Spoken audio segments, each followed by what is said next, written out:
Hi viewers welcome to our channel.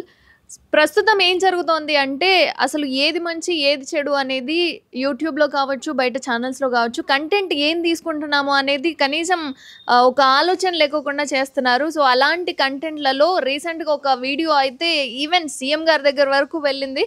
So అలాంటి contents అసలు ఎలా తీసుకున్నారో, తీసుకోవచ్చా, అలాంటి ఆలోచన ఏంటి, ఈ దౌర్భాగ్యం ఏంటి అనేది చిట్టిబాబు గారిని అడిగి తెలుసుకుందాం. నమస్కారం సార్. నమస్తే అమ్మా.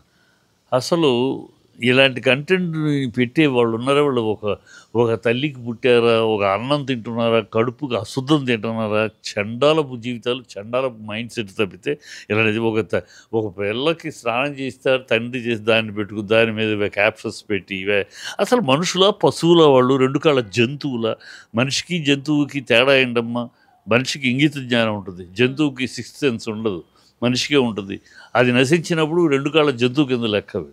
ఆ రాసేవాడు ఎవడో నిజంగా చెప్పు తీసుకుని నడి రోడ్లో చెప్పు తీసుకుని కొట్టాలని ఉమ్ముల వర్షం కురిపించి అశుద్ధంతో అభిషేకం చేసి ఊరేగించాలి. చెత్త రంబడి కొడుకు, చెత్త సన్నాసులు చేసేవాడు ఎవడైనా వాడు అమ్మబాబు పుట్టినాడు, 10 మందికి పుట్టినవాడు అయి ఉంటాడు. చేసినాడు వాడు ఆ 10 మందికి పుట్టిన బాపత అయి ఉంటాడు. ఒక తల్లి తండ్రికి గౌరవంగా పుట్టిన బాపత వాడి మైండ్ సెట్ అది మానసిక కుష్ఠరోగం పనులు తప్పితే దరిద్రపు నాయాలు చెప్పు తీసుకుని కొట్టాలి, నడి రోడ్ల మీద నిలబెట్టి కొట్టాలి.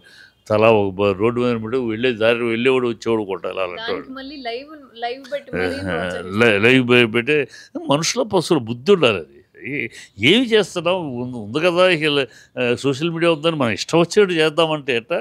కడుపు మనుషులు కాదు, మనం ఉంటాం సమాజంలో కదా.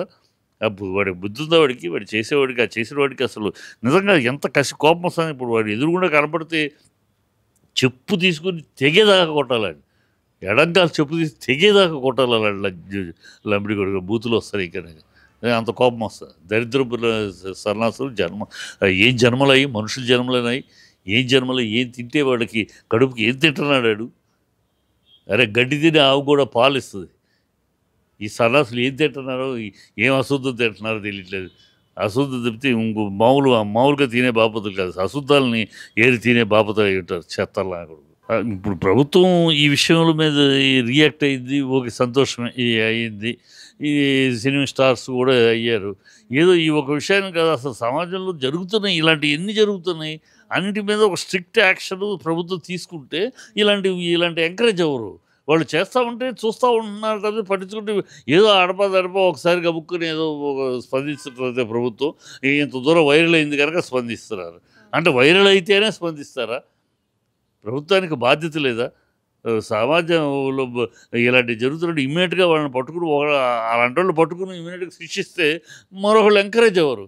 వాడు పాసాన్ అయిపోతున్నాడు, చేసేస్తున్నాడు దౌర్భాగ్యాలు, పాసాన్ అయిపోతున్నారు. గతంలో ఎన్ని జరగల, కరీంనగర్లో ఇంకా అక్కడక్కడ జరుగుతూనే ఉన్నాయి. జరిగినప్పుడు స్పందన ఏది?